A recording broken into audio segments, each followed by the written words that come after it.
Welcome back to another video. It's the month in review for March. Let me know your thoughts on this month in the comments down below. Where do I start with this month? I mean, I said it after the Harrogate game. Where do I bloody start? I feel like it could just sum up the whole month, that line, because there's literally nothing good to come out of it. I was spending what went well, thinking about it for about half an hour, just trying to add more into it, and I feel like just saying nothing, because not really did. But we'll get into that later. We'll go straight into the monthly rewards now. Let me know your thoughts on this. I want to know any more ideas on the monthly rewards. It's a bit stale, you know. There's just a player of the month, goal of the month, and then your player of the month, which you can vote for in the community tab.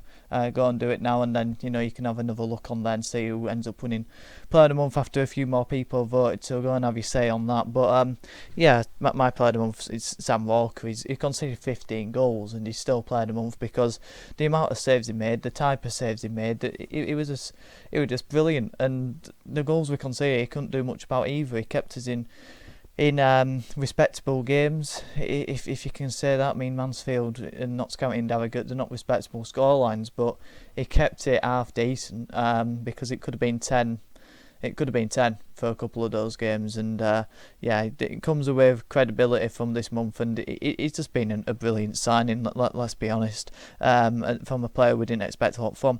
Goal of the month, for me it's quite simple, straightforward, Bobby Poynton v Tranmere. I think it could be a contender for goal of the season, and unbelievable strike. It's an absolute rocket, and nearly scored just before that hitting the post, but yeah, I think everyone were jubilant when he found the back of the net. But like I say, and that's it. So let me know your player of the month. But I want to do more. I thought about doing the comment of the month from one of my videos. I think that'd be good to shout out one of you, but then I'd feel bad, because I always look at the comments, and there's a bit of a community there, so all the same faces are in the comments, and it's all massively appreciated. Even if I don't respond to them, it doesn't mean I haven't read them, and it means a lot. So it'd be really tough for me to read the comments and then go through and have to pick one of yous to shout out. That'd be hard to do. But let me know in the comments down below, you regulars and new people, don't be afraid to leave a comment if you would like to see that, and any other ideas. It could be witty, could be anything. The results then, I don't need to remind you of these. A 1-1 draw to Doncaster, 3-0 win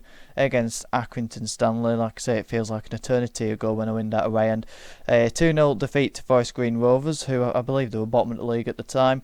76% possession in that game, absolutely dominated the ball, but it was sideways and backwards, and we never looked like scoring, and they took their 2 chances. 5-1 thrashing against Mansfield, don't need to remind you of that. A 3-0 defeat to Notts County, a 3-0 defeat to Harrogate Town, and a 2-0 win against Tranmere. So, before the month started, we were 15th in League 2 with 33 games played, 2 games in hand on 7th Gillingham at the time, with 8 points. We were 8 points away from them, obviously having to play them. We would play them tomorrow. We had 46 points. We're now still 15th with 41 games played, 54 points. We've only claimed 8 points. And we're still 8 points off 7th. The final 5 games then, I kept meaning to do this for all the other monthly reviews. I think I did it in August, but January, if I did one for January, February, yeah, I did do one for January. January and February, I meant to predict the next month's fixtures. Now, obviously, we've already had Grimsby. There were no way I could have got a monthly review out in that time period, but I don't even think I did a score prediction on my video anyway for the game. But the next 5 games, the last 5 games of the season, I'm going to predict them and see how I do when I do the monthly review for May, and have a look back at them. Let me know your predictions for the next 5 games in the comments down below. I predicted that we'll pick up 5 points. Now, obviously, it's irrelevant, the games anyway. All I want to see from these last 5 games are passion, energy, commitment, character. And those 4 things all basically mean the same thing, don't they, really? But whoever shows that shows they deserve to be here next season. It's all character building, and it's all a big test now for Alexander to see who's the right people for this football club. Gillingham, I think I predicted a 0-0 draw, so I predicted drawing that one. Predicted defeat to Barrow, obviously they're going to be up for it, brilliant side under Pete Riled. A draw against Salford, yeah, I think that'll be a game where both sides haven't really got much to play for. A defeat to Walsall away, again, very good side, Walsall at the minute, and I think we'll beat Newport last game of the season, just because it's one of those, last game, let's put a performance in for the fans and show why we should play for Bradford City. So yeah, let me know your predictions in the comments down below for the last 5 games of the season. What went well? The protest for Tranmere, I think, went well. A couple of stories got out, and a couple of people have been criticising it because they can use it against them, can't they? Because obviously they were the two brainless idiots, I think I called at the time, I stand by that, who were chanting about the German bombers, who didn't have anything to do with the protest, and after they finished doing that, they walked away, I think, and want to be seen again. So sort of a weird type of a person who would do that, but yeah, they quickly went, so they had naught to do with the protest at all. And then I went to go renew the season tickets today, and I think I sort of walked past the door and I thought, that door smashed, and I didn't look back at it, and I thought later that's probably the door that we're getting told about being smashed, and I think there's going to be some form of a thing going, I think he's in court, there's something going on with that anyway, so I'm not going to go into it, but because I can't be bothered looking into it. But at the end of the day, that's not even where the protest wasn't there at all, so again, probably not due to the protest or anyone related to protesting, so again, it can be used against it. But it wasn't that. In the main, it were a brilliant protest, very peaceful, getting the chants across, getting action. We got the action. So I think that couldn't have gone any better, really, because, like I said, you're always going to get one. So, I thought that was brilliant, how it was choreographed, how it were communicated by Steve Hamilton. So, yeah, it was great to see action, and we got action from the club as well. Obviously, appointing David Sharp a couple of days after getting a club statement from Stephen Rupp, and those things you can say went well in the month as well, but David Sharp sort of goes in with the April one, so we might do that in May. We can prep for next season. Again, I was waiting ages trying to think, what went well, and I've only come up with we can prepare for next season, because we like I said earlier, we can figure out who the right characters are and all that sort of thing. And the Tranmere Rovers game, the performance, it was probably about right for how I want to see Bradford City team play. It wasn't perfect, but a lot of it in that game I'd like to see is continue, because that's how I like to see Bradford City team play. So yeah, let me know your thoughts if you've picked up on out that went well that I didn't mention in the comments down below. What went wrong? God, this one could last forever. Everything went wrong. I know I've just listed a couple of things that went well, but everything went wrong. Everything that you could think that could have gone wrong basically did in the month. Tactically, most of the games we got battered in were because the midfield got outrun, and there were massive gaps in midfield, hence why we conceded about 30 shots to Mansfield, similar to Notts County and Harrogate. Teams that, Mansfield are like that, but the other teams don't really get loads of shots off.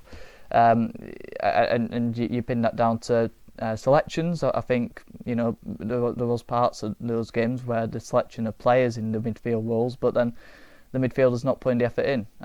Smallwood's a divider, but a lot of the time last month, we were jogging back a lot, and that never goes down well for all the reasons that you could think of. Like I say, lack of effort, lack of character. I think we bottled it this month. I spoke about being in touch and distance of the playoffs before this month. Big fixtures, big expectation, pressure on the head, and you can't afford to do that. No matter what football club you play for, I always talk about Bradford City. You've got to have this. Doesn't matter what football club you play for, you've got to turn up, and you can't put no effort in, and you can't be bottling it like we did. Didn't create enough chances. It's all aimless long balls up to Tyler Smith or Andy Cook, and not only is it not entertaining, you're not going to get anywhere with that for the most part. It's quite simple for their defence to figure out how to combat that, and I think they did very well with that, the oppositions, and that's why we basically created no chances. And like I say, it led for boring games. Alexander's team selection, I've already briefly touched on that. That Notts County game, playing Liam Rydell as the central centre back and Kieran Kelly on the left didn't make any sense at all, because Rydell got bullied. No point, and a couple of times in the month where you think he should have got a chance with Adam Wilson. But there's a few others as well. It's all completely lost my mind, on a few players who should have been selected and certain things. But there was a lot of team selections where a lot of fans were left baffled by his decisions, not for the first time. His post-match comments as well, a lot of the time this month, has been, we were nearly there, or, playoffs in touch and distance. It was only after Harrogate where he sort of hit a realisation of, no, we haven't been putting enough effort in, the quality's not really there, we need a big rethink. And, it was good to see that honesty. He's had a lot of honesty, but throughout that period of sort of Doncaster to the Harrogate game, there were a load of mixed messages and poor answers from Alexander in his post-matches, which we never really saw. Tyler Smith, leave that one there. Set pieces as well, just a bit of a little one, but it's massive, because if you get your set pieces wrong, attacking and defending them, then it's a huge part in football, but especially in the lower levels, you've got to make the most of them. We don't attack wise, can't think of many we've scored this season, and defensively this month we're absolutely shocking at them. I mean, the amount of goals we've conceded from set pieces, whether free kicks, corners, from losing the men, small players marking massive martins. Well, I suppose if the Yorkshire accent, it can be pronounced as a Martin, but mountain of players, Flint up against Ryder and that sort of thing.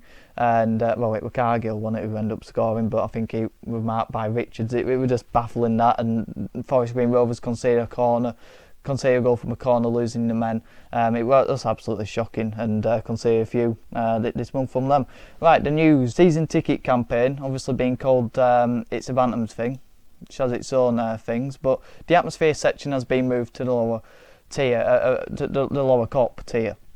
Let me know your thoughts on this in the comments down below. I was one of the voters who wanted it to move away from Northwest Corner, because I don't think the atmosphere in that area has been anywhere near what it should be, and I don't think it helps travel across the stadium when it's been in the lower tier of the cup. In the cup games, there's been a much better atmosphere across the ground, and I feel like it's more cramped in for them as well, and it's closer to the pitch. I think it helps the atmosphere, and that's something that we desperately need to sort. But people who have seats in the B block, I think it is, they're right to be angered, because there's not a lot of communication to them, not a lot of time for them to figure out where to move. But enough, you could argue as well. But let me know if you're sitting there in the comments down below. It's like a few of the people who sit there would like to keep the seats and might keep the seats, but it does feel like it's been just lumbered on them, and they've got all these flags and stuff in there, and viewing of the pitch, and all that gets thrown into question. But I think if it improves the atmosphere, it's not a problem for me.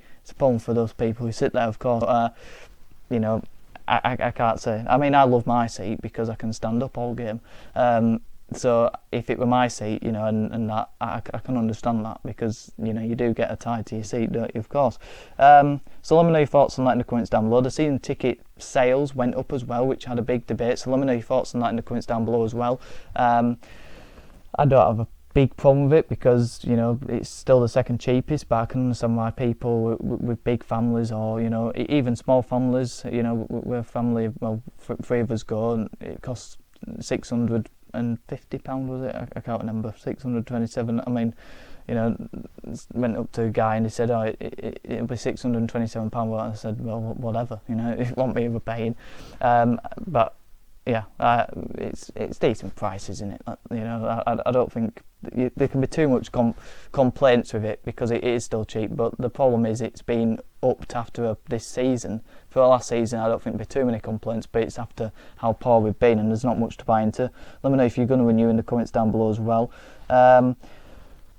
Do up open letter, I've done my video on that, but obviously big news, and we've got, he sort of ticked one box of improving the football department. There's still a lot to go with that, and we'll probably come back to it in September to review that. I think I'll do a video on it. The new ticketing system through Ticketmaster seems to have failed. Let me know your thoughts on that, comments down below. Again, it doesn't really concern me, so I can't have my thoughts on it, but from what everyone's saying, it seemed like a problem for us to get the Walsall and Salford game, from what I heard as well. So, but I'm going. But yeah, it doesn't seem to have gone right. So inform me on that in the comments down below as well. And then just a quick word. I think it's important, away from the football, to just give a little note for obviously this month. It's a massive month for the MND thing, of course, with the March of the Day, Stephen Derby. And a lot of people joined in on that, raised a lot of money, and for an unbelievable cause, for an unbelievable man, and an inspiration to all of us. No matter what's going on, you can never put yourself in the shoes of what is going on in the Stephen Derby family, and the man himself, because it's just unimaginable. So for everyone who got involved with that, and everyone who's either donated or did the walk, or even just thinking of it, it'll go a long way. And it's moments like that when you do sit back and you just think, it's one day his life will have been fine, unbelievable, even playing for Bradford City, achieving his dreams, and then next minute this has happened, and you never know what can happen. So I think that goes for everyone. You know, appreciate what's happening, and you know, at the end of the day, you listen to me for football, for thoughts on football, and to share yours as well, and to listen to my thoughts. But there's much more important things, and obviously Match of the Day it's a massive thing globally, especially sort of regionally, and you know, just a nice word on that, because like I said, there's more important things. Let me know your thoughts on everything we've discussed in the comments down below. Like the video if you did go on to do so, and subscribe if you're new. Your support is massively appreciated. 29 subscribers now, away from 400.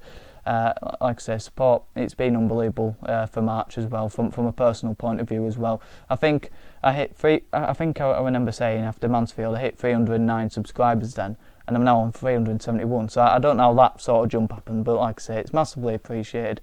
Have a good one.